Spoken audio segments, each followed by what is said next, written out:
Breaking news: Putin embarks on a Middle Eastern tour with an arrival in the United Arab Emirates.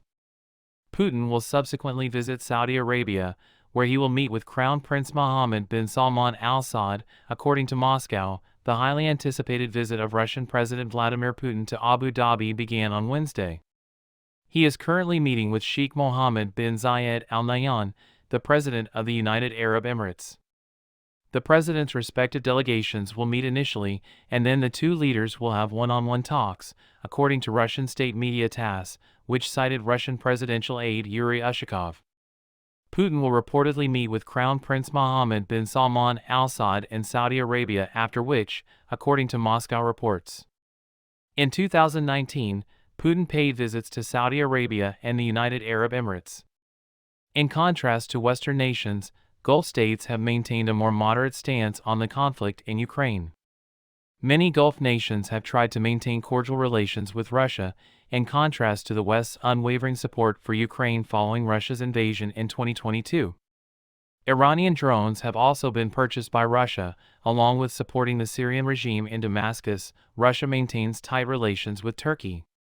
The October 7th attack on Israel by Hamas has gone uncondemned by Russia. In a show of good faith toward Moscow, Hamas freed a number of hostages who are citizens of both Israel and Russia. The current conflict between Israel and Hamas will be discussed by Putin. According to Al Ain media in the UAE, Putin will address the Israel-Palestine conflict during his trip. Oil production and OPEC will also be topics he covers. The Russian president has not traveled abroad very often recently, according to a report at Al Ain.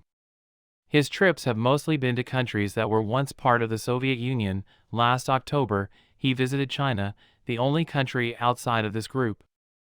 As per the identical report, and the Russian Foreign Minister, Sergei Lavrov, is also anticipated to touch down in the UAE on December 8 before boarding a flight to Qatar. The Russian Foreign Minister will attend the 14th Surbani-Yas International Forum on Peace and Security in Abu Dhabi from December 8 to 9, according to Maria Zakharova, a spokeswoman for the Russian Foreign Ministry. On December 10, he is scheduled to speak at the 21st Doha Forum in Qatar. During these summits, Russia will be concentrating on the global south.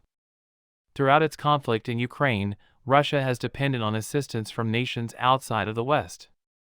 In his speeches, Sergei Lavrov, Russia's foreign minister, will discuss Russia's vision for a post-neocolonial, democratic, and more equitable global order. He will also outline Russian views on current trends in global development. According to TASS, Zakharova stated that the minister will give particular focus to the Palestinian-Israeli settlement issue as well as Middle Eastern security concerns. This visit is of utmost importance. Moscow will use the fact that Russia has not denounced Hamas as an excuse to further its anti-Western stance, since it seems to view the conflict between Israel and Hamas as a component of a worldwide shift in priorities. So, since Israel is a U.S. ally, Hamas gains legitimacy by being perceived as opposing Israel. Along with Russia, Iran has taken advantage of this idea by attempting to use the Hamas attack as a pretext to provoke a regional confrontation between the U.S. and its proxies in Iraq, Syria, Lebanon, and Yemen. Putin seems to think this is a big deal for Russia's strategy. Russia is seeking to undermine the U.S.-led global order by collaborating with international groupings like the Shanghai Cooperation Organization, SCO, and the Belt and Road Initiative, BRI, of which China is a member. It is possible to include the October 7 Hamas attack in that pattern. War preparations are underway between Venezuela and Guyana, its neighbor, and a country that is allied with Russia, Turkey, and Iran. Hence, Putin's visit is significant.